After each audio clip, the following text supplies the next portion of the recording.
இந்த இடத்திலும் தண்ணீரை கடந்து செல்லும்படியாய் இந்த பாலம் நிர்மிக்கப்பட்டிருக்கிறது. அதே போலத்தான் இந்த உலகத்திலே விசாலமான வழிகள் இருக்கிறது. எப்படி வேண்டுமென்றாலும் வாழலாம், எந்த நோக்கத்தில் வேண்டுமென்றாலும் வாழலாம், எப்படி வேண்டுமென்றாலும் பயணிக்கலாம், எந்த வாழ்க்கை வேண்டுமென்றாலும் தெரிந்து கொள்ளலாம். ஆனால் அந்த வாழ்க்கை நம்மை பரலோகத்திலே கொண்டு செல்லாது. வேதத்தில் சொல்லுகிறபடி இயேசு கிறிஸ்து நம்மிடத்திலே சொல்லி இருக்கிறபடி குறுகலான பாலம் வழி நாம் கடந்து செல்லும் போது நமக்கு சில நெருக்கங்கள் உண்டு. ஆனாலும் அந்த பாலத்தை கடந்து சென்றால் நமக்கு மேன்மையான ஒரு வாழ்க்கை உண்டு. அப்படித்தான் இந்த இடத்திலும் நிர்மிக்கப்பட்டிருக்கிற இந்த பாலம் வழியாக நாம் கடந்து செல்லும் போது ஒருவேளை நமக்கு பயம் ஏற்படலாம். ஒரு மனிதன் மாத்திரம் கடந்து செல்லும்படிக்கு இந்த இடத்துல இந்த பாலம் நிர்மிக்கப்பட்டிருக்கிறதை போல இயேசு கிறிஸ்து நமக்கும் வேதத்திலே பல வழிகளை நமக்கு ஆயத்தம் பண்ணி வைத்திருக்கிறார். வழிகள் இல்லாத ஒரு இடம் இல்லை.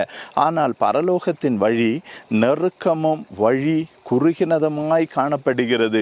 அதன் வழி பிரவேசிக்கிற மனிதனால் மாத்திரமே தான் பரலோக ராஜ்யத்திலே கடந்து செல்ல முடியும் என்று வேதம் நமக்கு அறிவுரை சொல்லுகிறது.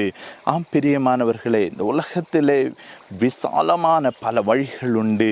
பாவம் நிறைந்த வழிகளிலே, பாவம் நிறைந்த பயணத்திலே நாம் சென்றால் ஒருவேளை நம்மால் பரலோக ராஜ்யத்திலே செல்ல முடியாது. பரலோக ராஜ்யம் செல்ல வேண்டும் என்றால் அது ஒரு குறுகின வழிகளுக்குள்ளாக நாம் கடந்து செல்ல வேண்டும்.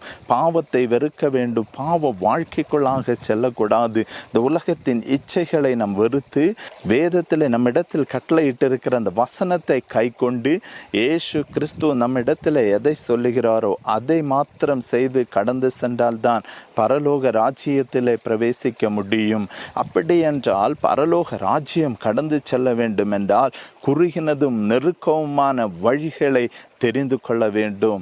அப்படிப்பட்ட வாழ்க்கை வாழும்போது நம்மால் பரலோக ராஜ்யம் செல்ல முடியும். இந்த உலகத்திலே எப்படி வேண்டுமென்றாலும் சம்பாதிக்கலாம், இந்த உலகத்திலே எப்படிப்பட்ட துன்மார்க்க வாழ்க்கை வேண்டுமென்றாலும் வாழலாம் என்று நினைத்து கொண்டிருந்தால் அந்த வழியின் கடைசியில நெருக்கமான ஒரு இடத்திலே நாம் தள்ளப்பட்டு விடுவோம். ஆனால் குறுகினதான இந்த பாதை வழியாக கடந்து செல்லுகிறவர்கள் விசாலமான பரலோக ராஜ்யத்திலே நாம் சென்று பயனடைய முடியும். இந்த ஆற்றை கடக்க வேண்டும் என்றால் தண்ணீரின் வழியாகவும் கடந்து செல்லலாம், இந்த பாலம் வழியாகவும் கடந்து செல்லலாம்.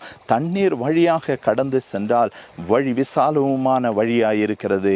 ஆனால் அந்த தண்ணீர் நம்மை அடித்து கொண்டு போய்விடும். இந்த தண்ணீரை மறுக்கடக்கும்படியாக இந்த இடத்துல இந்த குறுகின ஒரு பாலம் நமக்கு